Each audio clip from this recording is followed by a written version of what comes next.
Hi, Darrell Stafford with Catalysis Additive Tooling. Last time we talked about the forming tools and the importance of tool surface finish on the quality of the part. This week we want to talk about trim tools for our forming tools. This is a typical part, so there's a lot of runoff of material when you form it. You have to trim this part to get your final part.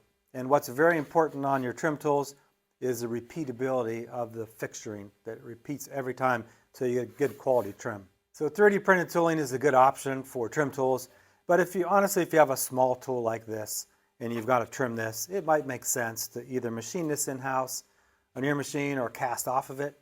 You can do that very quickly, but when you get into very large, complex CNC trim tools, a lot of times 3D printed tooling makes sense from a cost and time standpoint. At Catalysis, we offer 3D printed tools for forming and CNC trim tools, also for QC check fixtures. So we're a one-stop shop for all your tooling needs. And if you got any suggestions you want me to talk about or you want to hear about our tool time, just let me know.